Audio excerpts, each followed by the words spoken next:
You want to know what nobody talks about. Women want sex. Women want to feel turned on. Women want to feel desired, connected, and yes, pleasured. Not just emotionally, not just mentally, but physically too. But we live in a world that has made it nearly impossible for women to be honest about that. From the time we're young girls, we're told to cover up, to stay quiet, to be good, to not tempt anybody, to protect our reputation, to not be easy, to not be too much, and so we shrink. We hold it in, we don't ask for what we want, we don't even allow ourselves to figure out what that is. For most women, our sexuality has been shaped by shame, and that shame turns into silence. It turns into disconnection, resentment, confusion, and eventually into a lack of fulfillment. Not because women aren't capable of desire, but because it hasn't been safe for us to express it. You want to talk about what turns women on. You want to talk about what actually gets us in the mood. It's not what you think, it's not a trick, it's not a technique, it's presence, it's safety, it's the sense that the person we're with actually sees us, listens, cares, slows down enough to ask, how does that feel, and then listens to the answer. Because when a woman feels emotionally safe and fully accepted, her nervous system calms down, her brain opens up, and when that happens, so does her body. Her desire doesn't just exist. It expands, it becomes alive. It becomes part of how she expresses her power, but when the person she's with is distracted, selfish, or focused on performance more than connection, she shuts down, she might smile, she might go through the motions. But inside, she's gone, she's not there with you, and eventually she stops wanting it. Not because she's broken, not because she has low libido, but because nobody ever showed her that her pleasure matters too.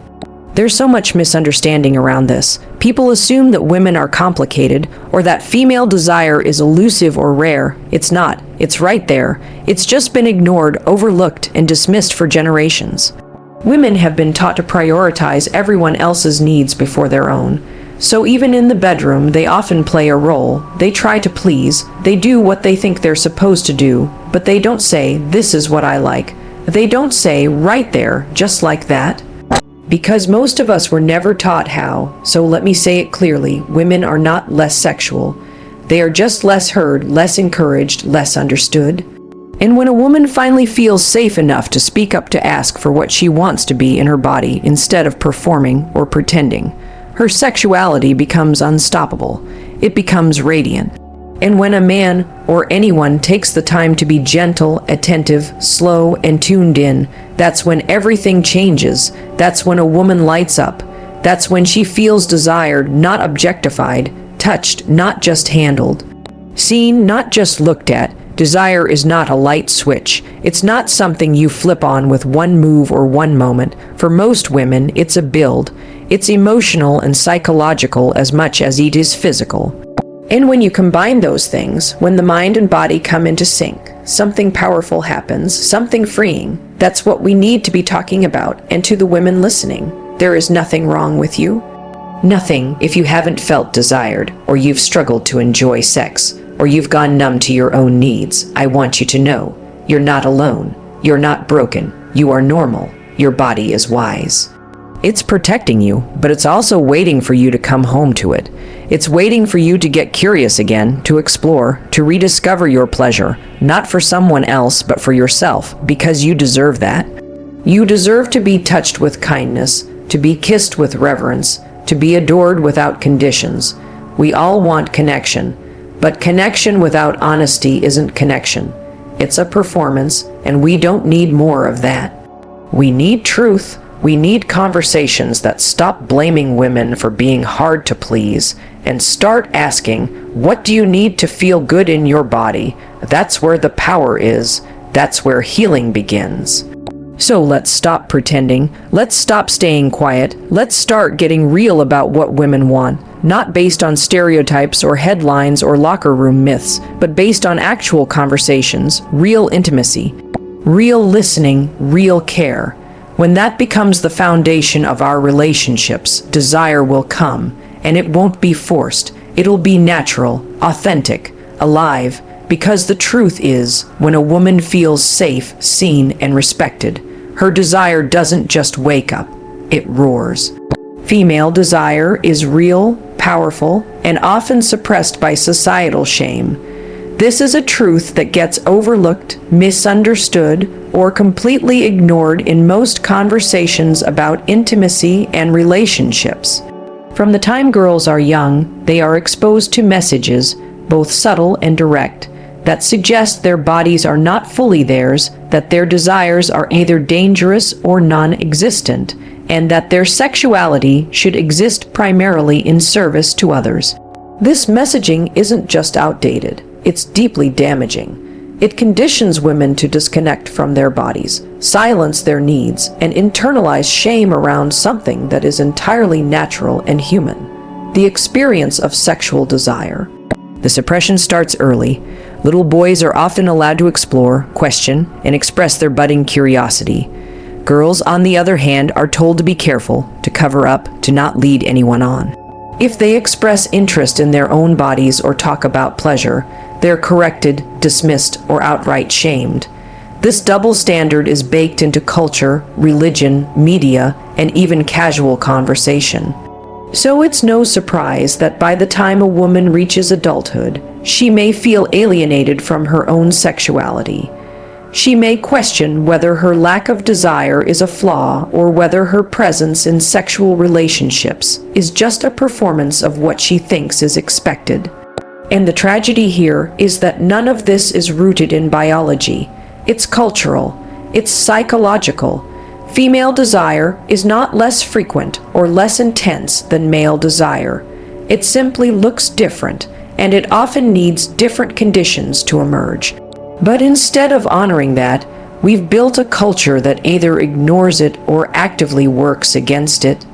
We frame women as mysterious or hard to figure out, when in reality, many women are simply responding to years of being told that their pleasure doesn't matter, that their arousal is confusing or shameful, and that their worth is tied to how desirable they appear, not how much desire they feel. This suppression isn't just about external control, it becomes internalized. Many women carry this unspoken belief that they're not allowed to want. They're allowed to be wanted. They're allowed to be attractive, pleasing, receptive. But wanting, initiating, speaking up about what feels good or doesn't, that's risky, that's vulnerable, that's where the shame creeps in. And it's no coincidence that so many women fake pleasure, avoid intimacy, or disconnect entirely. These behaviors aren't failures, they're symptoms. They are adaptive responses to a culture that never gave them permission to fully explore and claim their own desire. It's important to understand that shame doesn't just affect how a woman feels about sex. It affects how she experiences it. Shame lives in the nervous system. It shows up as tension, withdrawal, numbness. When a woman carries shame about her body, about wanting too much or not enough, her body often doesn't respond the way she wishes it would. She may feel guilty for not being in the mood. She may blame herself when she doesn't feel aroused or connected. But again, the problem isn't in her biology. It's in the conditioning that taught her to disconnect from what she needs in order to feel safe, open, and free. And the reality is, female desire is complex because humans are complex. Women aren't machines with buttons you push to get a result. Desire is relational, it's emotional, it's context dependent, but that doesn't mean it's fragile or missing. In fact, when women feel safe, respected, and understood, their capacity for pleasure and connection is enormous. It's not that desire isn't there, it's that it's been buried under years of conditioning, fear, and silence. There's also a huge gap in how female pleasure is discussed, or more accurately, not discussed. In most sex education, the focus is on reproduction, not desire. Boys are told about erections and ejaculation. Girls are told how not to get pregnant. Rarely, if ever, are they taught about arousal, about how their bodies actually work, or that their pleasure is just as valid and important. This absence of knowledge becomes yet another layer of silence that reinforces the idea that women's sexual needs are secondary, optional, or irrelevant. All of this feeds into relationships where women feel disconnected from their own bodies, unsure of what they like, afraid to speak up, and overwhelmed by the pressure to perform. When you add on the pressures of daily life, stress, parenting, aging, past trauma, it's easy to see how desire can feel like a distant memory. But again, it's not because it isn't there. It's because it's been suppressed, hidden, and left unspoken for too long. And until we start acknowledging that, the cycle continues. Women are not less sexual. They're less heard and less encouraged. This idea challenges one of the most deeply rooted myths in our culture, that women simply don't want sex as much as men do. It's a belief that has been repeated so often that many people take it as fact, but it doesn't hold up under honest scrutiny. What we perceive as a lack of desire is often a lack of space to express it. What we mistake as low libido is often an environment where a woman's voice, needs, and comfort are not prioritized or even acknowledged. When women are consistently not heard, especially in intimate, emotional, or sexual contexts, it affects how they show up. It affects how safe they feel to be honest, how free they feel to express, and how open they feel to explore. Throughout history, women's sexuality has been tightly controlled, policed, and defined through a lens of male experience. In many societies, the dominant narrative around sex has revolved around male pleasure, male needs, male-driven desire, and male performance. Within that framework, women are often positioned as the gatekeepers, the responders, or the supporters, not the initiators, not the equals, and certainly not the drivers of their own sexual experiences. This cultural structure doesn't just affect how men view women, it affects how women view themselves. When you are constantly told, directly or indirectly, that your sexuality is secondary, passive, or even dangerous, it becomes nearly impossible to feel fully empowered in your own body.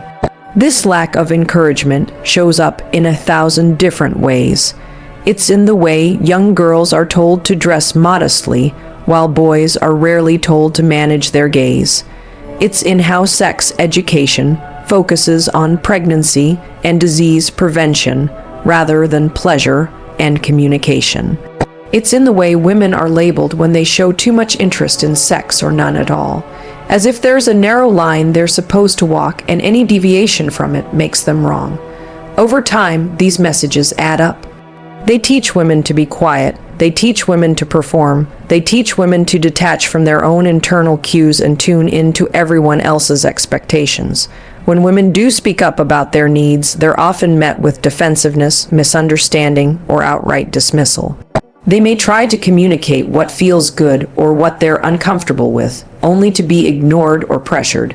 They may attempt to explore their own pleasure, only to encounter judgment or shame. The result? Silence, withdrawal, a sense that it's easier to go along than to risk rejection or conflict. And so the cycle continues. Women are less heard, their needs are less validated, and their desire is seen as elusive or inconsistent, when in reality, it's simply been stifled. We also have to consider the lack of representation. In movies, in books, in mainstream conversation, women's desire is either hypersexualized or non-existent. There's little room for the complex, layered, and deeply human experience of female sexuality to be portrayed in ways that are honest and relatable. The stories we consume influence the narratives we internalize. When we don't see desire reflected back to us in healthy, empowering ways, we begin to believe that what we feel is abnormal or shameful. That belief doesn't disappear just because we enter into adult relationships. It stays with us, and it becomes part of how we navigate intimacy. In relationships, this often plays out as disconnection. A partner might think everything is fine because no one is complaining, but what's really happening is silence, not satisfaction. When someone has spent a lifetime not being encouraged to explore what they like, how can they be expected to know what to ask for? When someone has never been heard or taken seriously in intimate settings, how can they feel safe enough to be vulnerable? It's not that the desire isn't there, it's that the pathways to expressing it have been blocked, sometimes for years.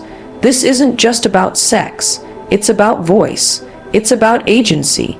It's about a woman feeling like she has the right to take up space in every area of her life, including the bedroom. Encouragement matters, support matters, being seen and listened to without judgment matters. When women are heard, truly heard, and when they are encouraged to be curious, assertive, and expressive without fear, everything changes. But until that happens, the stereotype will persist. People will keep believing the myth that women are just less sexual, when what's really happening is far more nuanced and far more influenced by the environments we create and the messages we continue to send. True intimacy begins with honesty, not assumptions or roles. This is one of the most fundamental yet overlooked truths in relationships, especially when it comes to emotional and sexual connection.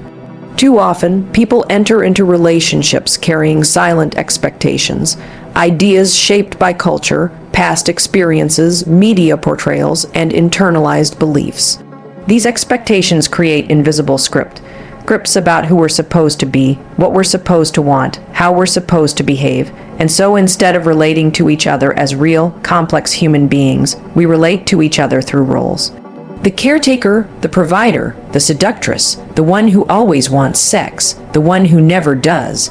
These roles may offer temporary clarity or comfort, but they also keep people locked in performance and disconnection.